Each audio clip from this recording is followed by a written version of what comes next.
Okay, so on to the next section. Hopefully everyone's doing well. Hopefully I'm doing well. I don't know because it's only Tuesday, so I don't know how I'm doing yet, but I'll let you know at some point. We're on to the next page in your packet, and we're going to talk about something called conditional probabilities, actually related to a topic that we saw already earlier in the year when we looked at the two-way tables, those marginal and conditional distributions. Conditional probabilities are a fancy way of saying conditional distributions. So you shouldn't be too shocked to see that this example revolves around a table. So what I'd like you to do right now is pause the video for a second and read through what it says here, look at the table, and look at the two questions that appear on this page of the video. I know that you have more on your page, but take a look at these two questions and see if you can generate the two probabilities that are being asked of you based off of the information. No, really, Liam, you gotta pause it now and actually do it. Andy, stop laughing at Liam. Okay, it's as if I'm there. Just do it, okay, please. Thank you. All right, so the first thing you want to do is check your two values here, 0.525 and 0.188. I'm not giving up on the probability statements, folks, so I wrote them for you. We are looking for the probability that a randomly selected student is a girl, and the probability that the student's goal is to excel in sports. So P of girl and P of sports, and just to make sure that everyone understands how we got that. Probability that you are a girl comes from the 251 right here in the table, divided by the table total of 478, should give you the 0.525. And then the probability that you chose sports as your goal, now we're going to use the column total here. So the column total of 90, which is the sports column, divided by the table total of 478, gets us the 0.188 that we're looking for. Nothing new here. We're obviously building up to bigger and better things. So on to the next page. All right, next two questions, one of which had a typo in it. What's the probability that a randomly selected student is a girl who hopes to excel in sports? And then the new one, what's the probability that a selected student who wants to excel at sports, what's the probability that a selected student wants to excel at sports given that we have selected a girl? So I would like to see what you come up with for these two probabilities. The first one, you selected a girl who hopes to excel in sports, and the second one, the selected student wants to excel at sports given we selected a girl.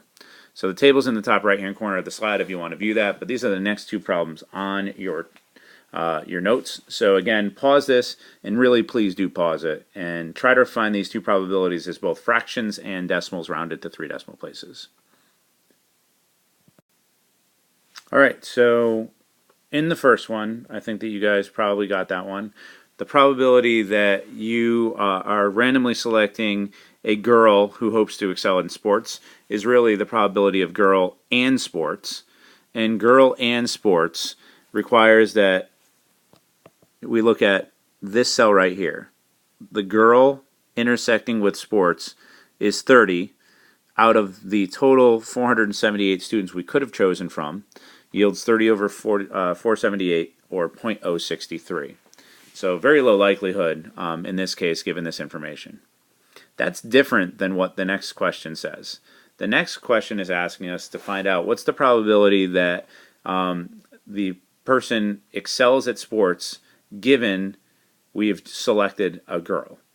And this is where the condition comes in. This is a conditional statement because this word given is extremely important in probability. It limits where we get to look. So we have to first only consider girls and then consider those girls who are looking to excel in sports. So right off the bat, instead of using the total 478 out of the table, I am restricting myself to only looking at 251 girls because I'm given that I'm selecting a girl. I want to then find what's the likelihood that they chose sports. So sports and girls is 30. So instead of doing 30 out of 478 like I did in the previous example, I am going to do 30 out of 251. I've restricted my domain on this because I have to have selected a girl. And there's only 251 girls to select from, so I'm not going to look at the 227 boys. They are not part of this problem. and then the and statement of girl in sports again requires that I only consider those 30 girls who chose sports. So 30 out of 251, which is a probability of 0.120. So this is a new type of probability that we're going to be interested in going forward. So just to do a little vocab here, in general, if we want to find the probability of an event from something called a conditional distribution, we write this as our probability statement. So we're going to write the probability of event B, and then the symbol we use for the word given is just a vertical line. So P of vertical line, and then event A. And we read this as the probability of B. So the probability of B given A. So what's the likelihood that event B happens given event A has already happened? So there's a condition placed on looking at event B. So this takes into account this given condition, and we call it a conditional probability. So to find the probability of event B given the event A, we restrict our attention to the outcomes in A. We then find in what fraction of those outcomes B also occurs.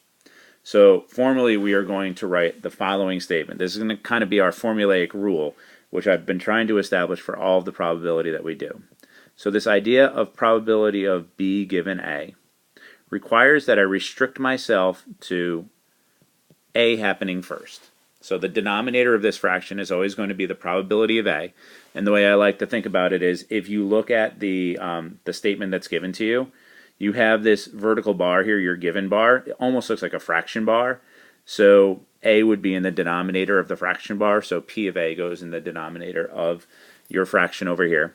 And then the numerator is that intersection, that probability that you have this conditional outcome in that group. So the numerator is going to be written as the probability of B intersect A. So the intersection of those two events divided by the probability of event A gives you the probability of B given A. So in that previous example that we just looked at, that B intersect A was girls who chose excelling at sports, where the denominator was just the girls and not the total number of people.